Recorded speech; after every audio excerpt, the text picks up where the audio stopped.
Yes, that's right. It's time. Because Mondays matter. Don't you know? Welcome. Our local forecast is 100% chance of weather. I'm F1 Partisan. If you're here, it's your fault, and I'm the reason. Hopefully, it'll be our season to make a connection of the human nature.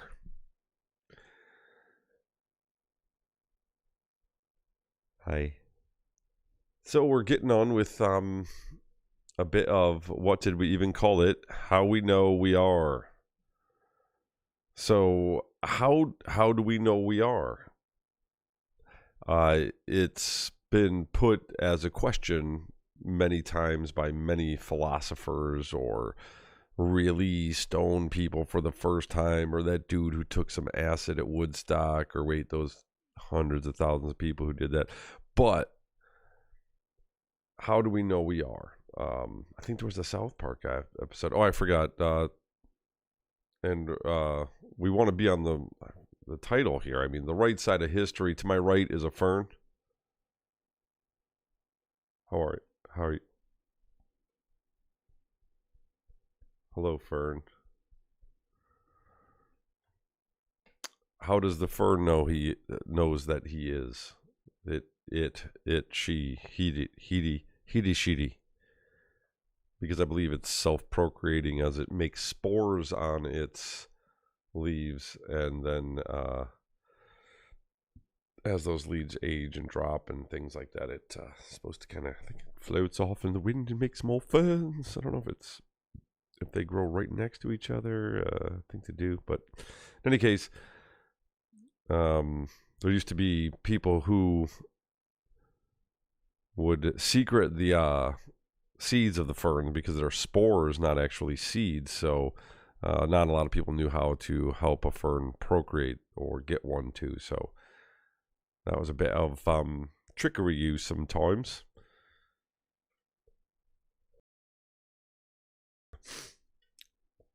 But how does a fern know that it is? How does a plant know? Does a plant know that it is? It's a good question. I know only in very small part some of that answer.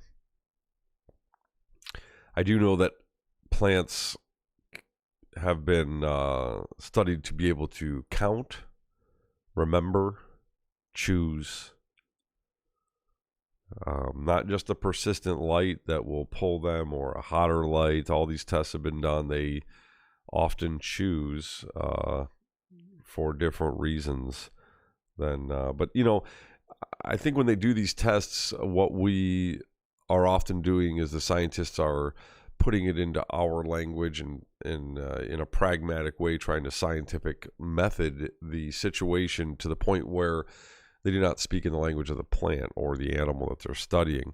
And so that's been a real innovation to the prescription of finding out the knowledge of the different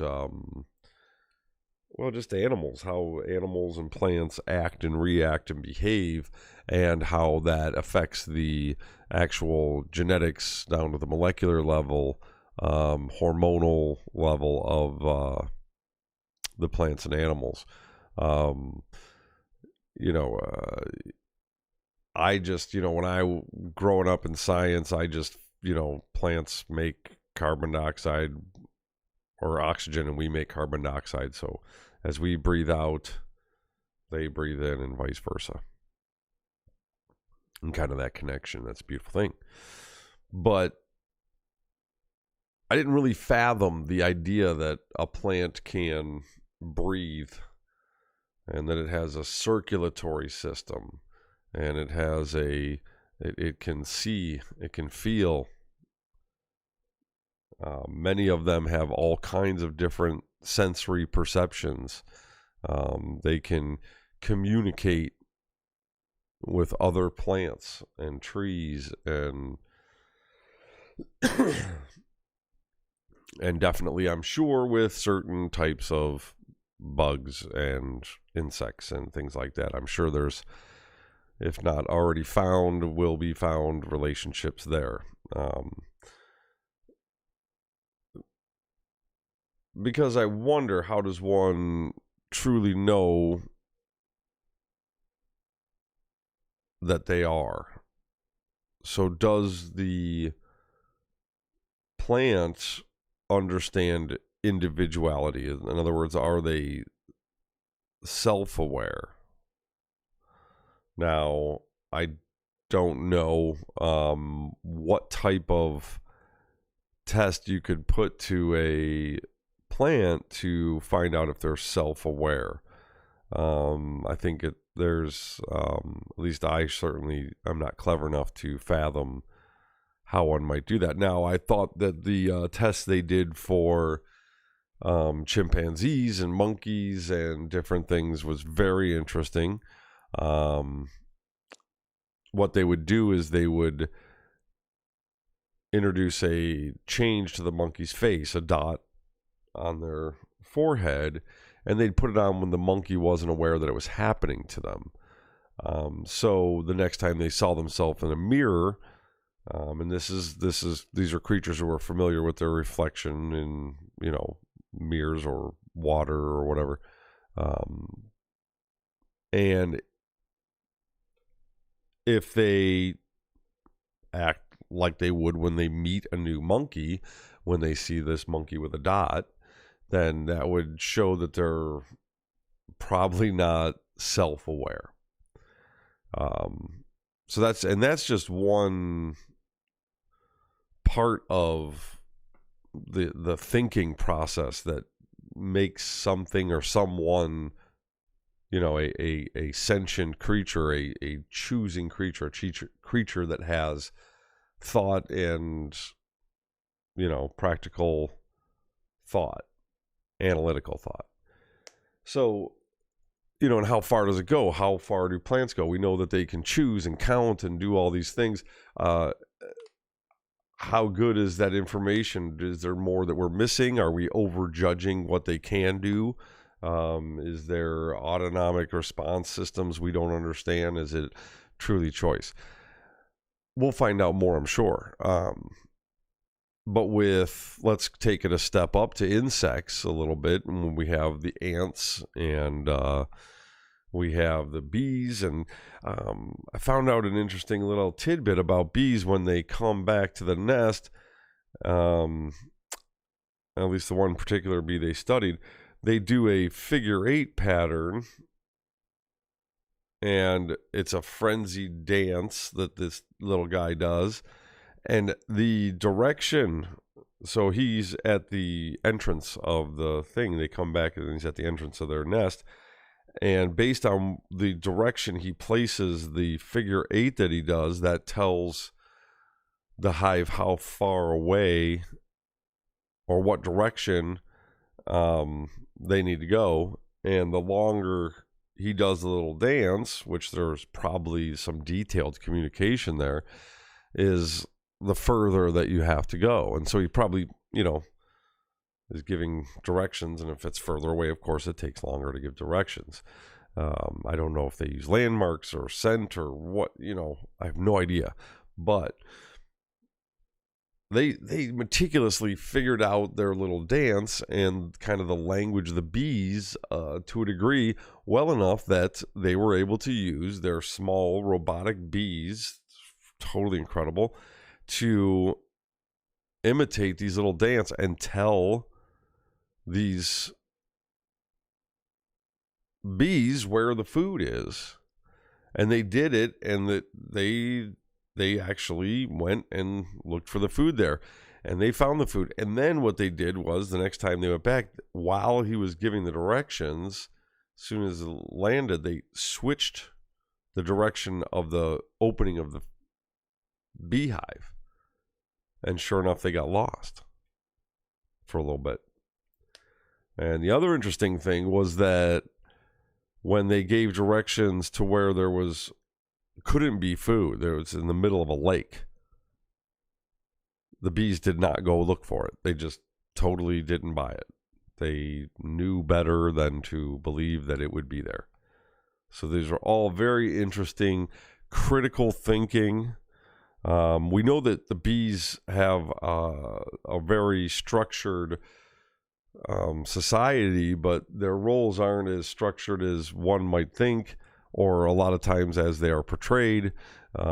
Bees are just very versatile. They can, almost all the bees can do most of the jobs, but they get it done. So there's but I don't know. We still don't know. Does the bee have an individual beyond the hive, an individual thought of self, or is the bee part just like a child or a dog, where they are part, or a baby, I should say, infant, part of the world, part of whatever they see. They don't understand there's a differentiation.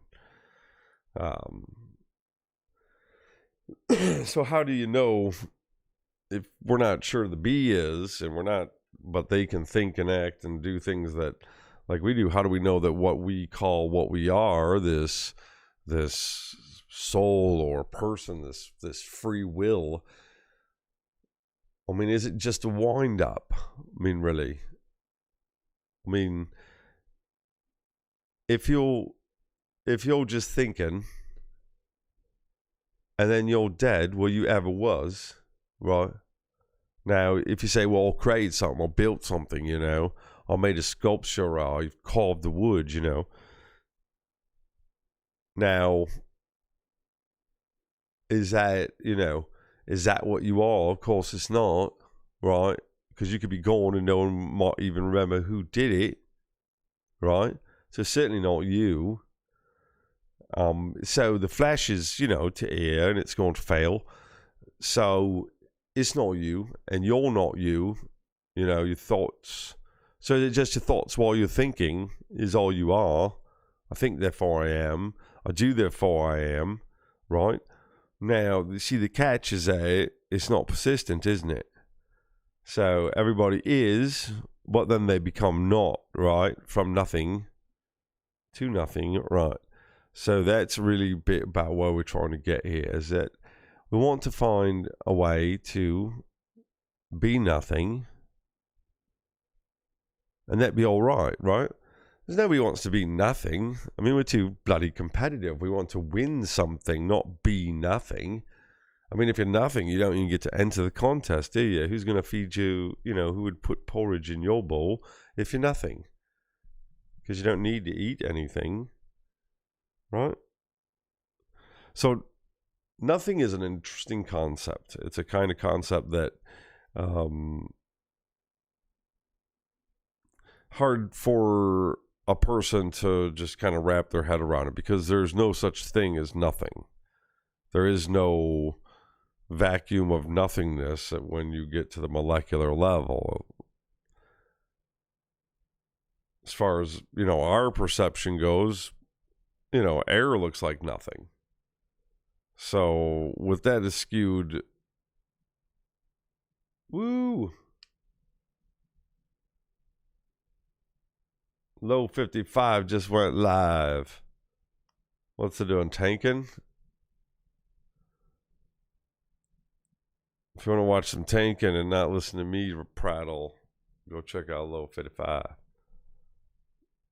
Or Low 505? Yeah. LOWE 505. Good guy. So, oh my, I need more tea. Quite tired. I've been doing the sleep for 20 minutes every couple hours, 4 or 5 hours. I really need a shower and a nap.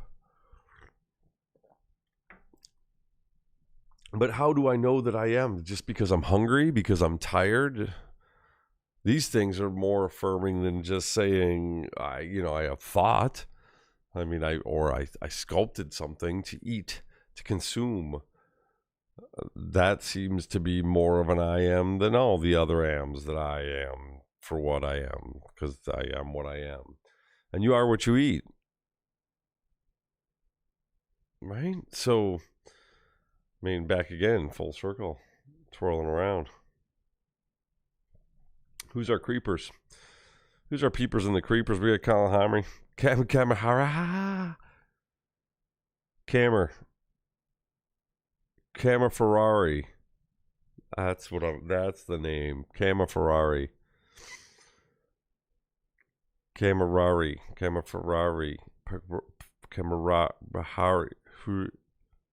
Great tune, what's up? Scum Shop. You know, Mondays are a little slow around here, I guess. But it's a good...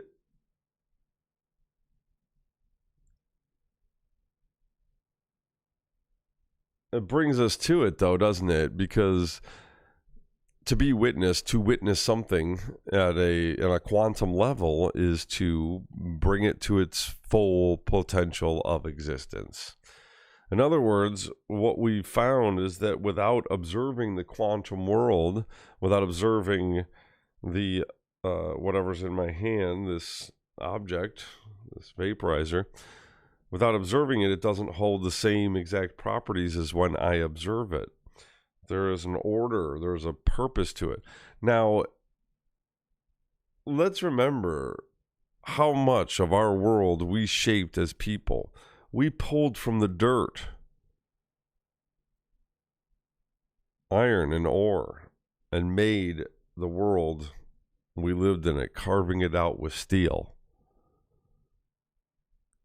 And then with greater steel and more precision and smaller tools and greater results, on and on.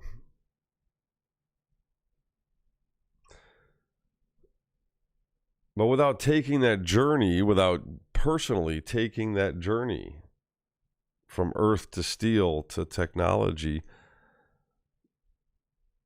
we take a great leap of faith, a huge leap of faith. And that all these things that we know from science, we take a leap of faith to believe in the peer review. Albeit the leap of faith becomes a hop when the result is given that it has the properties of metal, this casing, and there's a magnetic thing on the bottom, and that works. It holds metal in place, and this is, so I can trust the words and that this is that. But is it? Now, I don't just speak of just, a trivial, it's just a polarized piece of metal, not a true magnet. And so it could lose its, it could become depolarized and not work as a magnet. It's not a true magnet. It can't be used as an electromagnet or some such, But we're trusting so much and giving so much faith to all these things that really aren't as tangible, provable, that it's a piece of metal, that it's got this property or that. Now, like in the ability to glorify falsification to the point where there's a very huge deficit in the behavior of people based on the commonality of common sense. For instance, I'm just going to say, the flat earthers, okay? Now, people say flat earthers. There are not flat earthers. There is not a contingency of people that believe the world is flat. At the largest flat earthers convention, more people showed up to see flat earthers than there were flat earthers. At the largest convention, they didn't have 20 people. And 4 of them admittedly signed up and went to it as a spoof. So it turned out to be about a dozen. That was their biggest hookup ever. And this is after all the media blew up and gave them actually a reason to get together. And there's people, I've heard it quoted by at least 10 people, and I get that they're on social media trying to clickbait and stuff like that, so they're using whatever statistic that's going to make things seem interesting. But they say 1 in 10 Americans believe the world's flat. I'm sorry, that's just not true at any level. There's no study that's been done with any large pool of people where this has been actually put out there. So it's not even, there's not even a reference to any kind of size thing. You know, I don't know, maybe they went to a place where there's 3 families that believe that there's flat earth, and they went and asked those families who all believe that, and only asked these 3 families that have, 15 people living in the house each, and 1 out of 10 actually admitted it, that they believe the world's flat, but the other ones believe it, they just wouldn't admit it. That's what it is. That's what it is. They're calculating that in there. It wasn't that 1 in 10 Americans, not that all Americans were asked, or even a sample size of note, but they're just accounting for the people who wouldn't, Yeah, that's it. So that's how we know we are. We know we are because we have a peer-reviewed experience of life. In other words, our peers, the people that we trust and or share experiences with, it's kind of like when you see something crazy. You see that? Yeah, man, crazy, right? Did that flame just turn purple for a minute? Yeah, I saw that.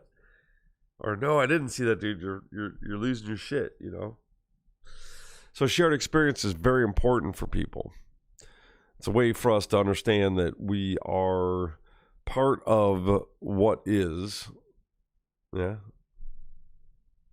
Sonora! Hi. I like your snowflake. Is that for giving to charity, right? Is that a charity stamp of approval?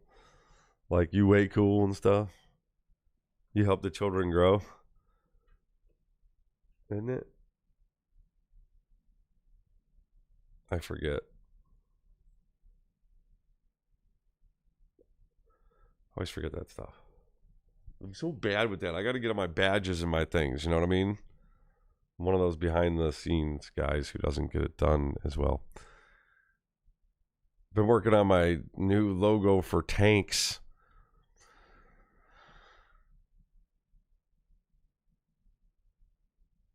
Super, super awesome.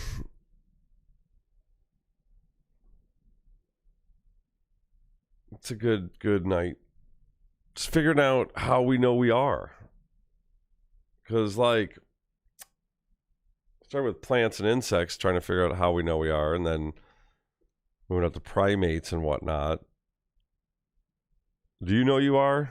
Like, if somebody put a dot on your head while you were sleeping and you woke up and looked in the mirror, you'd know that you just have a dot on your head, right? You wouldn't be like, oh my God, who's that?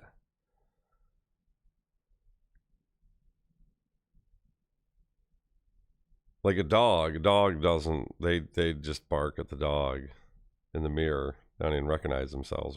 I don't know if there's any dogs that recognize themselves. They usually bark or not give a shit. See? You know who you are. Oh my God. I know. I just spent, I was going to take a nap earlier, but no, I spent an hour just on the floor with Biscuit because he just kept head hugging me. He just puts his little face in my armpit and and it's just the cutest thing ever. Right, Biscuit? He's such a slacker. Hey, slacker. Biscuit. Mer. See? If it was Aurora, he'd be right over here. He'd be like, ma'am. He loves me, though. That Skipper, though, loves Aurora. Boy, that little girl. It's almost scary. She's just, ma'am. All the time. It's quite insane.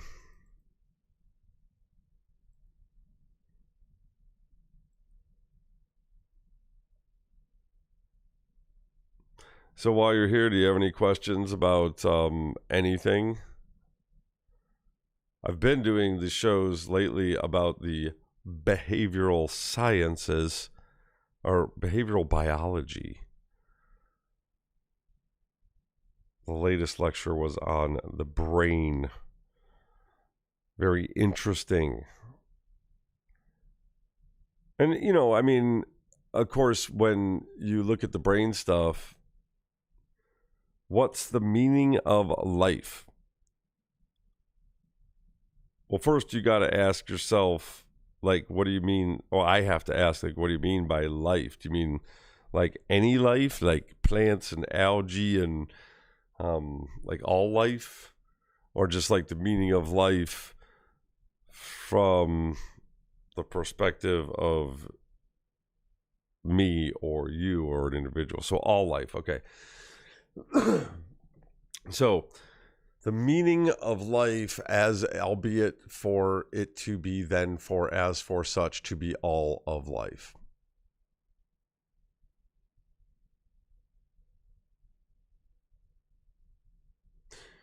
Now, do we mean like meaning or purpose? So meaning, let's just go with just like meaning.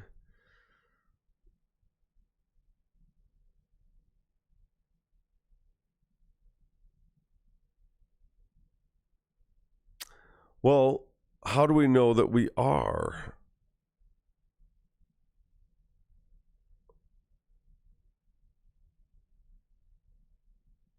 No, she wouldn't. She doesn't say that about people. I don't think I've ever heard her say anything like that about somebody.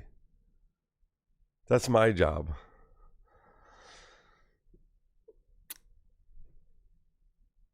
Well, then you're in the right place, though, if you don't feel like you're... Yeah, she is the sweetest peach in the world. Such a sweet peach.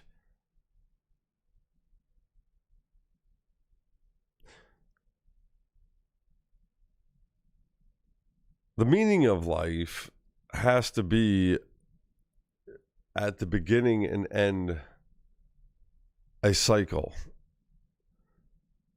So the meaning of life is a cycle of life. The meaning of life is the movement forward of life. So you have the movement forward and the cycle that drives it. Kind of like a tire going down the road. So the meaning is the moment. And each one is there. But it's a discovery, not a set meaning or purpose. Because then we go to purpose and drive and all these things that are more attuned to the ego and the understanding of that sort of thing. And that's a whole different, a different way to go with it. But I digress. Let's stay with the movement. And so how do we as people grasp that? You know, okay, what, I'm a tire just going on the freeway. Well, that doesn't help. But in that, we need to understand how to go about, you know, being a tire going down the road, because we're not. So how do I even understand how to become that? Well, it's the very old type of, you know, catch-22, the grand paradox, or the hypocrisy of peace, is that one needs to try without trying.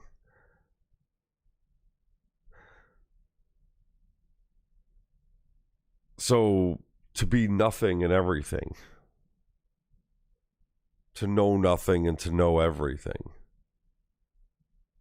Now, I know it sounds ridiculous. Talk about being an idiot. What the heck's he talking about? Makes no sense. But you just need to put everything in its own perspective. Like everything has its own season. And I don't like to say perspective or label as much as I like to say everything has its season. Because when you talk about perspectives or labels or understandings of a thing or definition of a word, what you're doing is setting yourself up to be wrong because everything changes. So if we call it a season, then we know that there'll be a time and place for the thing. Because the definition of words change. So how we perceive what we do and all that's going to change whether or not.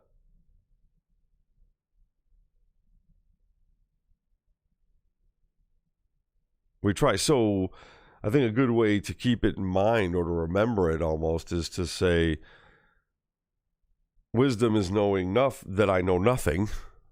Or, wisdom is knowing that I am nothing. Because in the grand scheme of things, what are we? A speck of carbon on a ball in the middle of a very small part of a giant universe that is probably just a little thing inside a mitochondria, inside a cell, inside a bigger, man, bear, pig on another planet. Right? So, infinite smallness, infinite largeness, all that stuff. Wisdom is knowing that I am nothing. And love is knowing that I'm everything.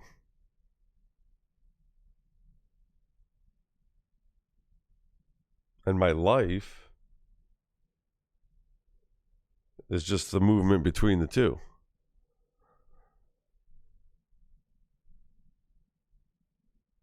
This is that rolling down the road.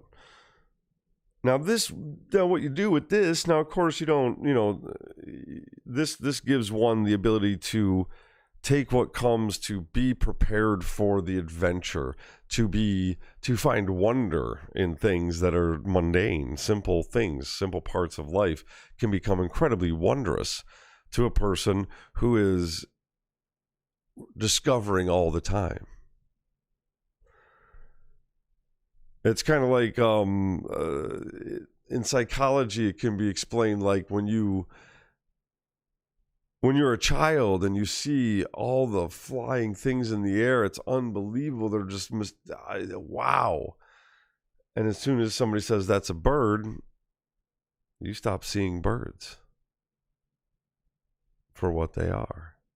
Unless you become a ornithologist and truly discover a passion for different kinds of birds and their detail and yada yada, you're probably not going to see birds anymore. You're just going to, wings, bird.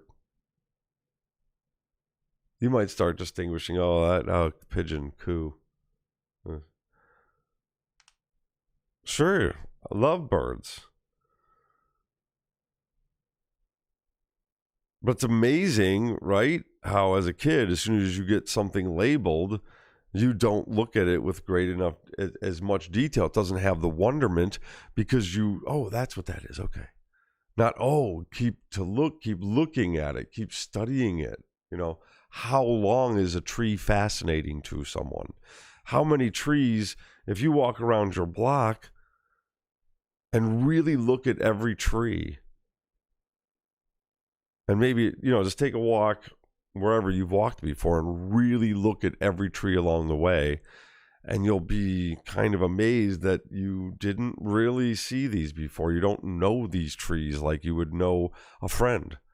And if you've walked by them a bunch of times, shouldn't you?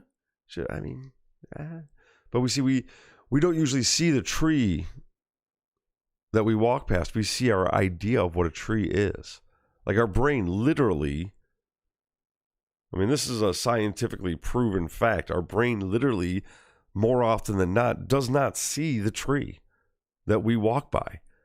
It's just an image created roughly that shape and size on our idea of a tree. Very few people have that photo identic memory where they can, and if they have the art skills, like draw the tree, then you go back and see it.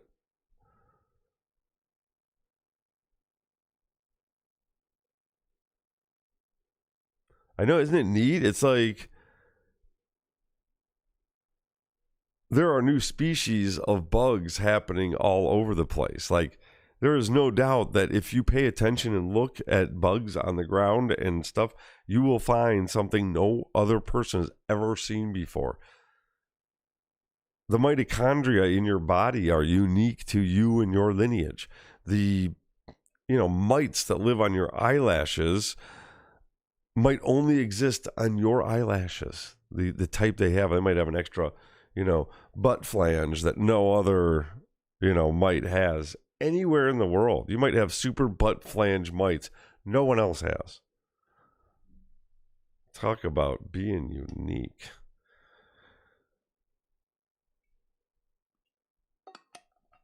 Right?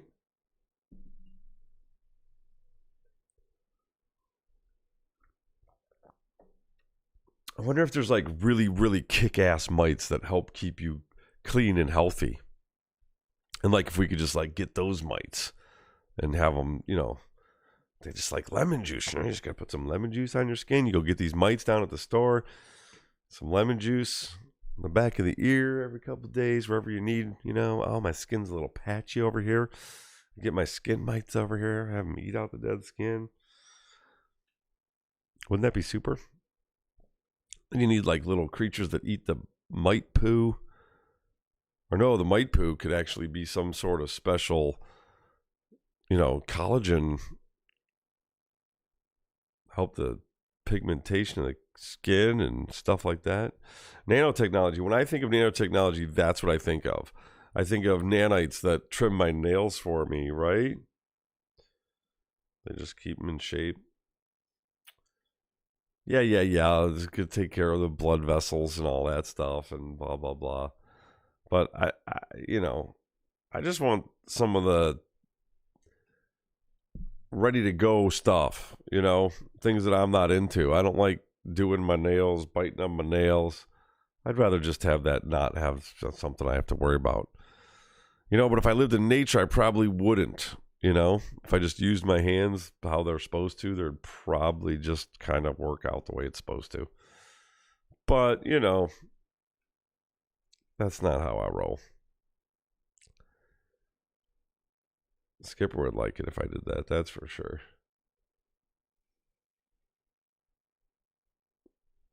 That's for sure.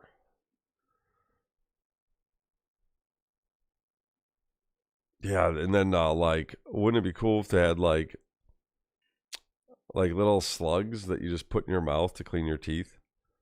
Like a little caterpillar, and they just super clean your teeth and make your gums super healthy, and they suckle on your gums and promote, that would be awesome.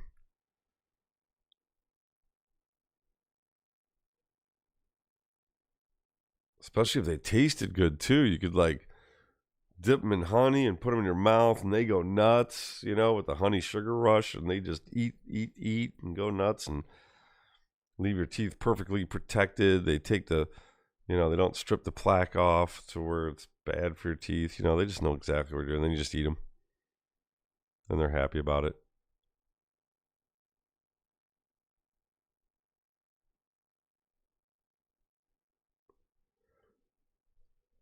Here's what I don't understand. It's a bit off topic. But why don't we use everything we do a little bit better? You'd think, with how clever man was, and coming from hunter to gatherer, farm to table, and now this push button, whatever you want all the time. How are we not more clever about it? It's like, I mean, sure, some of the machines, like a lot of the machines we use are clever. Like a sewing machine is clever, and printing presses are clever. But the way in which we go about doing the food thing, it's not clever. The machines aren't clever. The process isn't. It's very interesting how when we're taking a substance and changing it into a medium, like we make fabric with a loom, when we do these sorts of things, when we pull the thread, when we draw the copper and make the wire, when we do all these things, we're amazing and precise. But man, you just add the element of it being in nature, and we are baffledly bumfuckling, twip-tardastic, tangulum funks. I mean, it's bad. How just blatantly unintuitive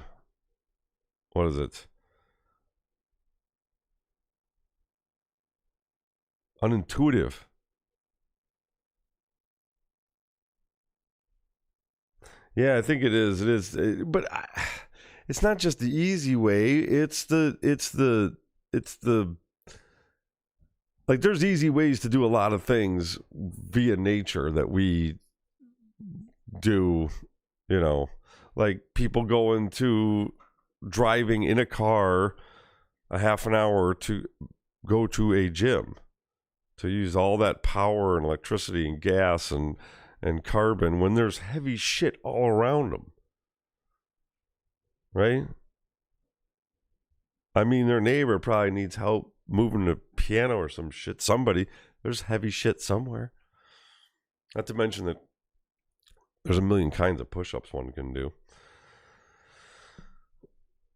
I'm not even condemning that behavior. I'm not saying that that's wrong. I'm just saying that there's a very unintuitive type of logic that has been prescribed to identify how we know we are. Because that's one of the things somebody would put on their list of how they know they are. Hey, bro, what are you? Who are you? What do you do? What are you? Well, I do this. I work here. I work out. I go to the gym. At this gym. I go to this gym. I go here. I swim at this pool. I have a membership here. I prefer to golf on the weekends. I yada, yada, yada. Just things we do. No big deal. I'm not even saying there's anything wrong with any of that. Of course not. Of course not. But it has nothing to do with who we are. So it's really hard to answer the question, who are you? Because you're certainly not your name. I mean, take away the name, you're still you. So, like, how do we even know that we are if we can't even describe or say what we are? What are we? We're not our job, we're not our car, we're not our status. But that's the illusion. That's the Humpty Dumpty. Okay, that's the Humpty Dumpty of it. I'll explain this analogy if nobody's ever heard it, just because I said it, so we'll go with it. But it becomes the Humpty Dumpty when a person identifies who they are or what they are, or proving to themselves in their mind that they are something. Well, yeah, they use their name. They wake up every day. We don't wonder, oh, who am I? What am I? No, you already have a name. Somebody gave it to you. You're going to stick with it every day. You're going to wake up. That's one thing done, right? You don't have to worry about a designation. And if you have a job of it, you don't have to worry about all these things where you're going to try to succeed and be fulfilled in different monetary ways and things like that. So one of the ways to look at that is the Humpty Dumpty. So Humpty Dumpty sat on the wall, and that's a person who's all set. They have their shell that they identify it with. And on that shell, I guess that shell would be made of, their career, or maybe their girlfriend, or their significant other, or whomever, and the relationships in their life, or their, health, or, all these things that they and joy that are not truly what they are, that the inner person, right? The reflections they see, that's their vocation. It's part of their daily. They might not even identify. They might not like their job and even identify with it. I'm a guy, I'm a struggling actor who's waiting tables right now, or whatever. A million stories, a million different ways, proving that it's not who you are. And let's say everything's great. You're up on the wall. You're Humpty. You're Dumpty. Your shell is intact. You're on the wall.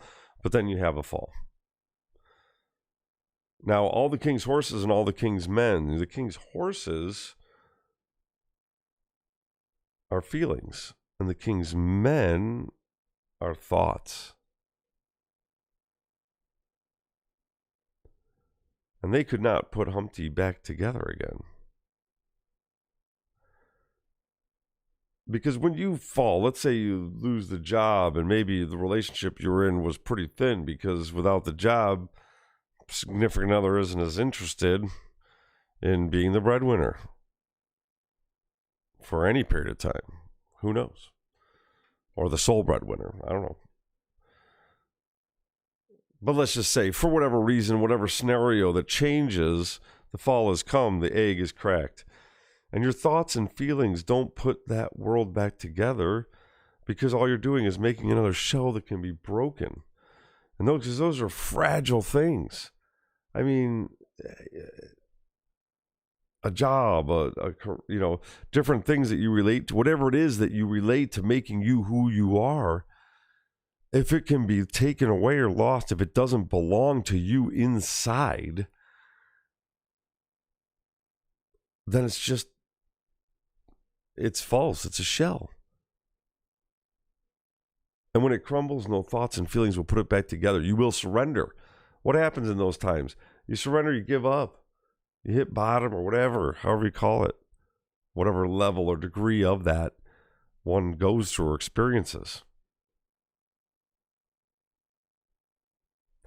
And it's after you surrender the thoughts and the feelings, once you let go of the anger or the hate or the whatever, you go through the cycles of guilt or the cycles of mourning or whatever it is. They're all very similar stages of guilt and mourning and cycles. They're all the same. So once you go through all those thoughts and feelings, then you can become again. And being broken down, losing that shell, is a great thing, because it allows you to see who you are and become the true you without the shell. So that it's not what you do. It's not the ego-driven thing. Something I've been working on, identifying with who I am and what I am. And I do it. I don't feel it when I'm sitting around or talking about it, and I wouldn't want to profess it, but it's an observation I make when I begin to have the ego conflict with other people. And it's when I'm being competitive and things like that, and it's in a trolling environment, a very toxic environment online with the World of Tanks or these, very competitive gaming, where I'm not as competitive, but it's fun to do the knee-jerk reactions with the guys and to do the ribbing and the almost what do you call it, the male bonding. Now there's aspects where it goes too far, or people are reference things that are a lot of people have a hard time referencing the old, I think my grandfather and other people, I've heard them say, you don't talk about, I'm not sure which settings they had this rule for, but it's probably dinner parties and things like that. But you don't talk about religion, or what was the other one? Politics. And with family or friends or something like that. And I always thought that was insane. And then I realized why as I got older. And now that I'm older again, past that older, it is insane to not be able to talk about those things. And I think it's important to do so especially with the ones you love. And if there's a conflict because of them, so be it. Let it be. Let the conflict be. That's the most important part of knowing you're alive, of being alive, is to have understanding born through the conflict of true belief. If I believe something that causes conflict, and my belief is brought into question, I have the opportunity to teach or learn a way of being. Hopefully both. Hopefully both. Right or wrong, better or worse. Other perspectives. Now, that's another thing that when we look at how we are, how we think, are we, how smart are animals compared to us and stuff like that. We always thought we were these paragon of the world and just the greatest animal that ever walked the face of the earth. When we're finding out that's not true, that we're more of a blight on the earth and there's animals that are just as intelligent as us. They just didn't take the time to go make tools and kill each other more efficiently. But there are some brutal bastards out there in the woods, those chimpanzees. Now, these creatures are able to recognize other people, and they understand that who they are, that they're an individual. So if you put a dot on their head, they're going to try to wipe it off. They're not going to think it's another chimp. They know who they are. They know who other people are. They know other chimpanzees have information that other ones don't. So if there's a banana hiding over here and there's the big boss chimp over here, this lowling isn't going to go for it. He doesn't want to tip the boss off that there's a banana over here. But then they bring in an underling, take him away and bring in an underling that's even lower. And he knows he doesn't even know where the banana is. And he'll go for it. So they've done the studies. They've seen that they have analytical thinking. They can think in numbers. Like if you play a sound of an unfamiliar chimp to a chimp and there's three of them listening to it and they hear one, they'll go investigate. If they hear two, they'll go investigate. If they hear three, they're very careful about their investigation. If they hear four, they go the other way. They can count. They can do analytical thinking. Not that they're great at it all the time, but they do it. Now, and communication is another way that we know that we are. I say something, you type in chat, you speak to somebody, they speak back. That's why sometimes we feel it's rude when somebody ignores or talks over somebody or just whatever. There's all these little subtle nuances about how one should conduct themselves in a conversation. And these exist because we need a witness. Again, back to the witness. Because you need... And that's what makes Aurora so great. She's a great listener. At the end of the day, that's what makes her great. Even though she's on there talking all day, what makes her wonderful is that she's a listener. She's like Jesus level listener. Okay?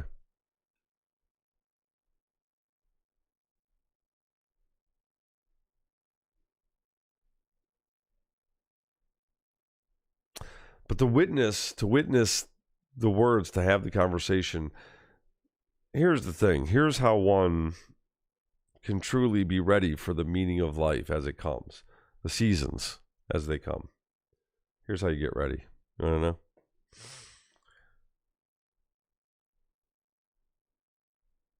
It's so hard to explain because it's not something the ego can touch.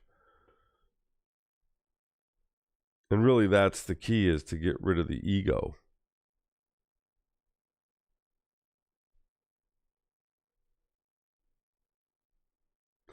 See, how was I going to explain it?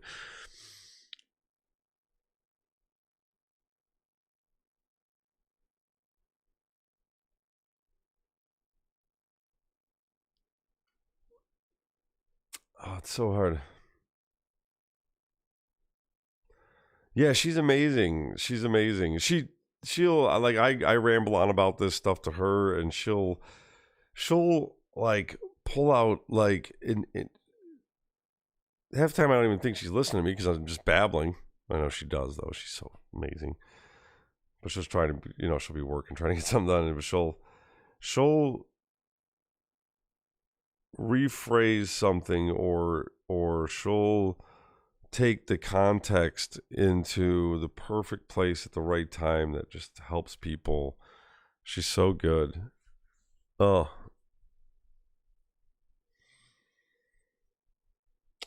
But preparing yourself for the meaning of life so that as it unfolds, so the seasons unfold, you need to empty yourself and be ready. You need to be like Bruce Lee said, to be like water, my friend. Like a river. The only way a river can be is if it's constantly emptying itself so that more can come in. And that is the way of love. That is the way of knowledge. That is the way of... You don't have to disbelieve everything. There's definitely going to be a struggle if you work on that sort of thing. There's a struggle, and I go through it all the time, where you don't want to be contrary to everything you hear and see and say, but you want to not assume. You have a knowledge base, but you don't want to just apply that knowledge base to all that you see. You don't want to say, okay, that's a tree. You want to see the tree.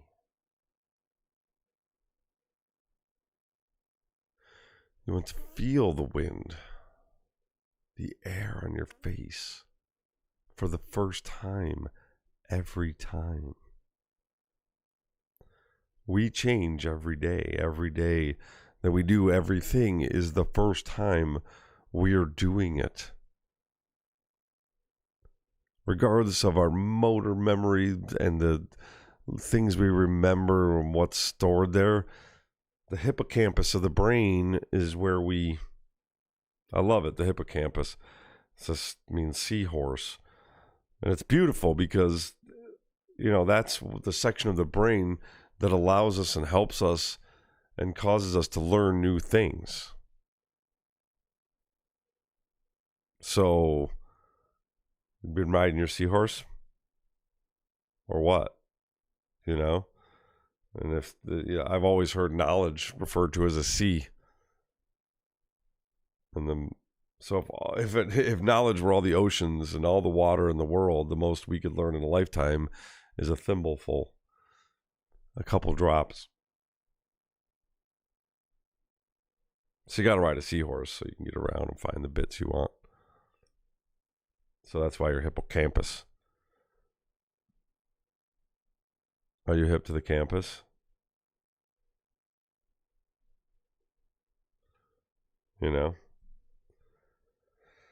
All right, we did a little hour-long spiel for just chatting, and we'll be back. We're going to do this every Monday for an hour, and then we're going to do tanking later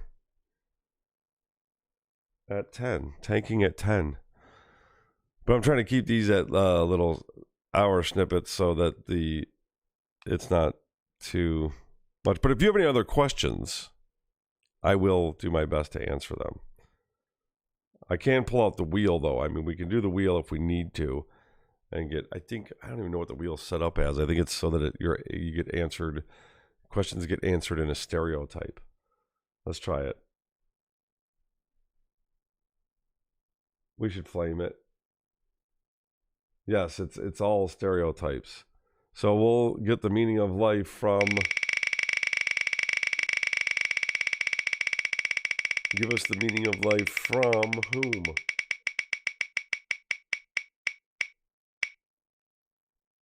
A politician.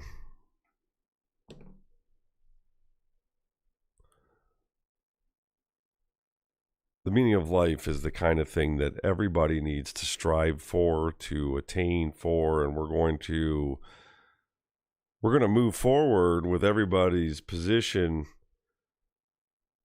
and their meaning, because I need my brothers over here to feel their meaning.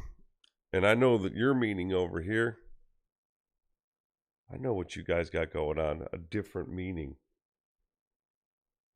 So when we say the meaning of life, what we're talking about is liberty and the freedom to pursue what you mean to do with your life. Vote F1 partisan.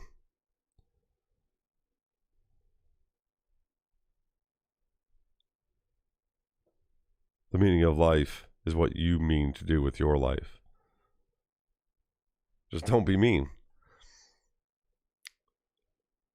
God bless. Everybody give me a baby to kiss. Somebody give me a baby to kiss. I feel like if a politician, almost want to be a Southern politician. Seems like it'd be easier. I just kick a baby and say God. Boom. Elected.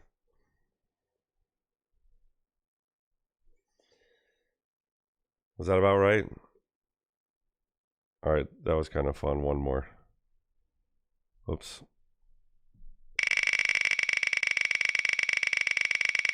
Nailed it. Nailed the politician.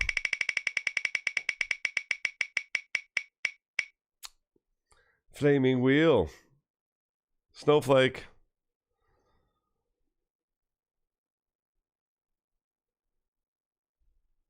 Okay, literally, the meaning of life is like this soul crushing, because I am like waiting 3 days for the Wi-Fi to get fixed. And like, I don't even care, because my brother says that the internet provider said that we need to get a new modem, and I don't even care. At like $12, I don't even care. Okay, just do it. But did it happen? And I literally have been so like just, I literally have not been able to be who I need to be. I am literally unable to have the meaning of life. I'm literally unable to breathe most of the day.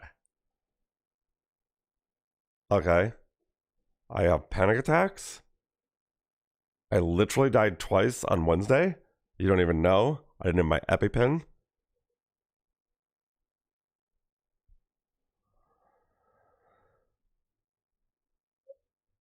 And the meaning of life is so that people need to do their job better. And that's pretty much it. I guess I went totally Becky Snowflake, but, you know, I probably should have done like a, you know, I don't know. But that's, yeah, meaning of life from Snowflake. But I see that I've decided that what a snowflake is. I know everybody probably has a definition. But to me, a snowflake, I don't care how old they are. It doesn't matter. It's people that use, especially the word literally, in an unliteral way. My stomach literally just got puked out my ass. No, it didn't. You're alive, so you're not disemboweled. So, but yeah, when words are used incorrectly to describe one's emotional state or situation,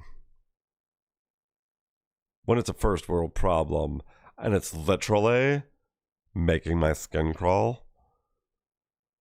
Like, well, which direction is your skin crawling? Please join it. So, yeah, that's...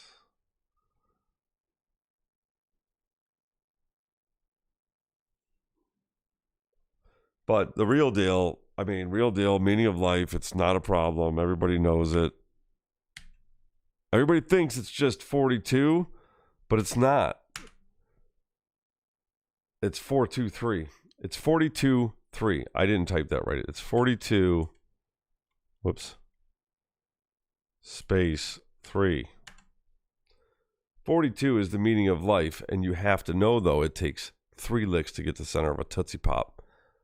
That's how you do it. That's how you know. That's how you get through it. All right? On with the show. That's just how it is. Flaming wheel. Nope, I didn't mean to spin it. It's not even there. It's not even.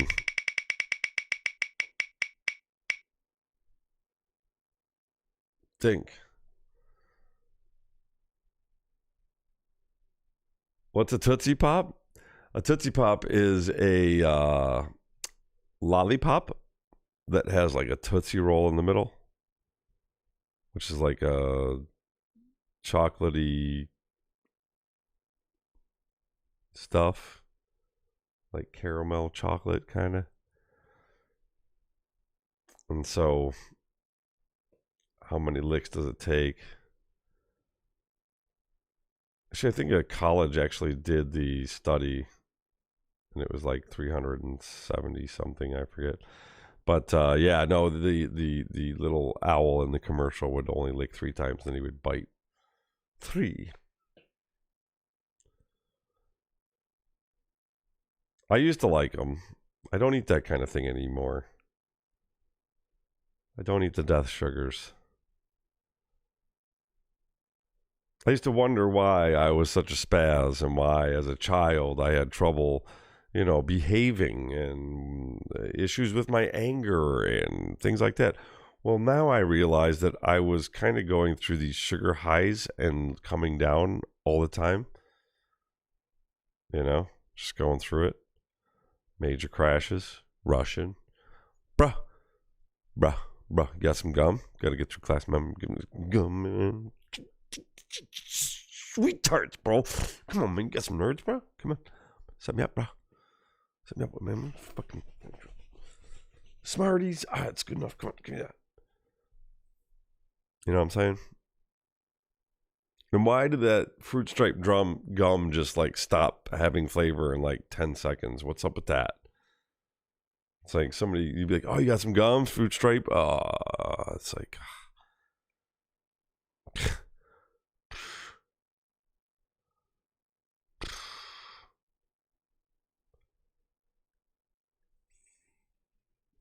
And why didn't juicy fruit ever make me want juicy fruit? You know what I mean? That's like, now I love fruit and it's so sweet and I love it. That actual natural, sugars. Holy yum. God, I like that. Love it. I got to get ready for tanking though, Well, who's lurking and twerking? Who we got? We got Ferrari. We got Camaro Ferrari guy over there. This guy, he drives a half Camaro, half Ferrari. I'm not kidding you. Okay, it's a Camaro with a Ferrari engine and some of the trimmings of a Ferrari on it. Knight Rider thing in the front. Commander Root. Drofig. Great Twin. Giza. And Zenora. Zenora. I feel like Zenora is just like some temptress name.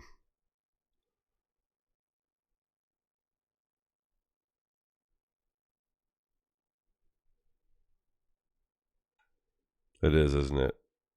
Is it a character from a movie who uses potions to bend the will of people?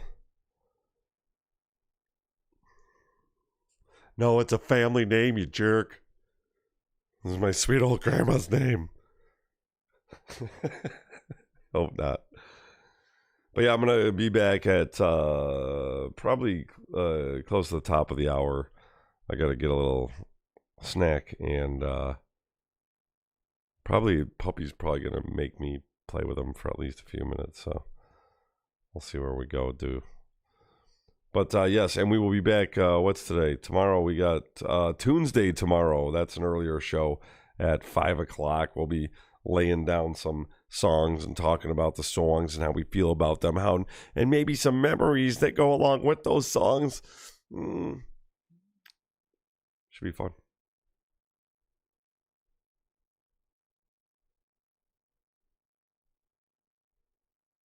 Your son made it up when he was 4. Very cool.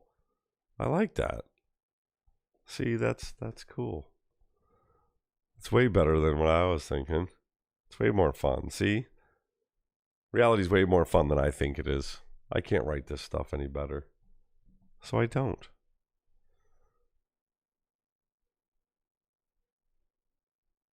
That's good. Imagination is the most powerful thing in the universe.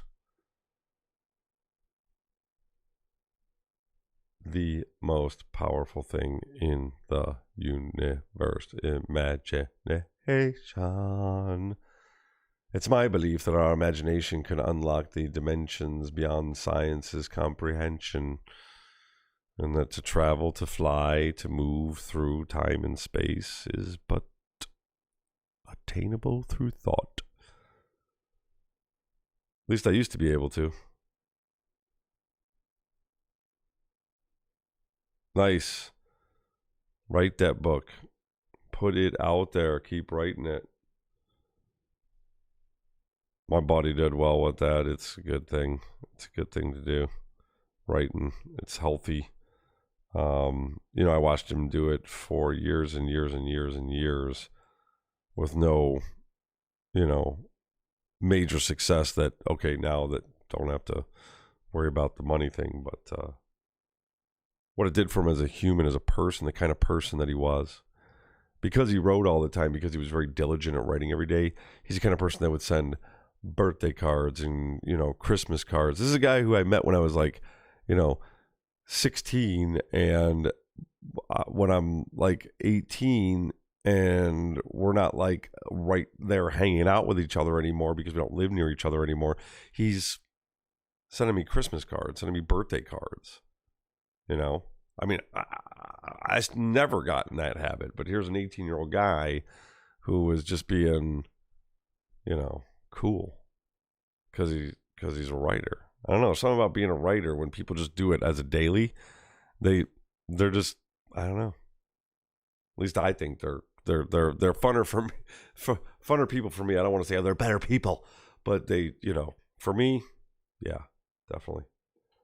So good on you for bringing one of them creatures into the world. Those are good. Those are good human types. Good human types. I want to thank y'all for being here. I hope I've earned your attention. And may the force be with you, and I wish you luck in all your endeavors. And I'll see you guys in a little bit. Meow, meow. I will drop the stream, though. We're not just going to put on break for a half hour. So.